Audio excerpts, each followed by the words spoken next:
ये कहानी एक निर्दयी महिला की है जिसने टेप पर बच्चों के नाम लिखकर करीब 400 मासूमों का बेरहमी से कत्ल किया। उसकी आपराधिक मानसिकता, हत्याओं के पीछे की वजह और उसका अंत कैसे हुआ, इसे विस्तार से बताने के लिए हमें शुरुआत से जानना होगा। चलो तो फिर वीडियो को शुरू करते हैं। वीडियो को शुरू करने से पहले वीडियो को लाइक और चैनल को सब्सक्राइब जरूर करें। चलो तो फिर चलते हैं आगे। सन 1970 के दशक में एक छोटे शहर में एक औरत रेखा काल्पनिक नाम जन्मी। उसकी परवरिश गरीब घर में हुई और बचपन से ही उसे कठिनाइयों का सामना करना पड़ा। एक मासूम बच्ची की तरह रेखा के मन में भी बड़े सपने थे, लेकिन उसके परिवार की आर्थिक स्थिति और समाज की सख्त सीमाओं ने उसके सपनों को कुचल दिया। बचपन में ही उसे मानसिक और शारीरिक अत्याचारों का सामना करना पड़ा। उसके माता पिता, जो मजदूरी करते थे, उसकी परवरिश के प्रति लापरवाह थे। इस माहौल ने धीरे धीरे रेखा के मन में एक क्रूर और हिंसक प्रवृत्ति पैदा की। उसकी मानसिक हालत बिगड़ने लगी, लेकिन कोई इसका संज्ञान नहीं ले सका। जैसे जैसे रेखा बड़ी हुई, उसके अंदर का गुस्सा और हिंसा बढ़ते गए। वह बच्चों के प्रति असामान्य रूप से क्रूर हो गई। लोग उसकी इस हरकत को सिर्फ उसके बुरे बचपन का परिणाम मानकर नजरअंदाज कर देते थे, लेकिन कोई नहीं जानता था कि वह धीरे धीरे एक खतरनाक हत्यारी में बदल रही थी। रेखा का सबसे पहला शिकार एक मासूम बच्चा था जो उसके घर के पास खेल रहा था। रेखा ने उसे बहला फुसला कर अपने घर बुलाया और बेरहमी से उसकी हत्या कर दी। हत्या के बाद उसने बच्चे के नाम को एक टेप पर लिखा और उसे अपने पास रख लिया, जैसे यह उसके किए गए अपराध का सबूत हो। रेखा के मन में टेप पर नाम लिखने का ये खौफनाक आइडिया क्यों आया, इसका सही कारण कोई नहीं जानता, लेकिन उसने इसे अपनी हर हत्या के बाद किया। धीरे धीरे यह उसकी पहचान बन गई। वह बच्चों को लालच देकर या कभी कभी उन्हें जबरन अपने कब्जे में लेकर हत्या करती और फिर उनका नाम लिखती।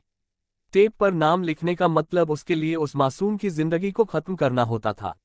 रेखा ने बच्चों को मारने का ये सिलसिला सालों तक जारी रखा और धीरे धीरे उसके शिकारों की संख्या बढ़ती गई। करीब 400 बच्चों को उसने अपने हाथों से मारा और हर बार उसने टेप पर उनका नाम लिखा। रेखा का अपराध सिलसिला धीरे धीरे समाज में फैलने लगा, लेकिन उसकी चालाकी और योजनाबद्ध तरीके से किए गए हत्याओं के चलते कोई भी उस पर शक नहीं कर सका। पुलिस के पास बच्चों की गुमशुदगी की रिपोर्ट्स आती रहती थीं, लेकिन वे कभी यह नहीं समझ सके कि यह किसी संगठित हत्या का मामला है। कई सालों तक रेखा ने समाज और पुलिस को बेवकूफ बनाए रखा। उसके अपराधों का सिलसिला यूं ही चलता रहा और उसके अंदर की निर्दयता बढ़ती चली गई। टेप पर नाम लिखना जैसे उसका शौक बन चुका था।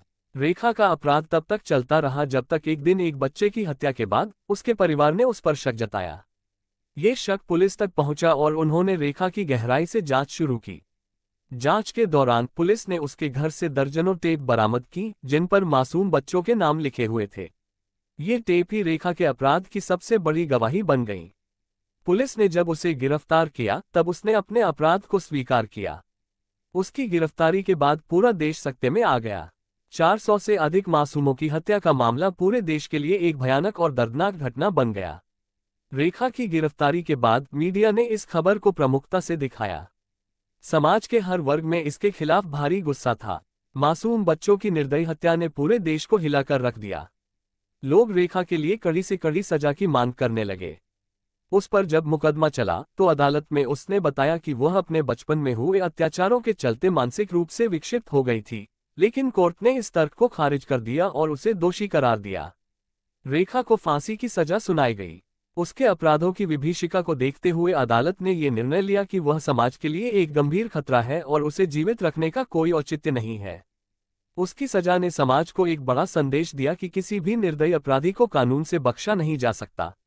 रेखा के इस घिनौने अपराध की कहानी ने समाज के हर कोने में भय और दुख का माहौल पैदा कर दिया।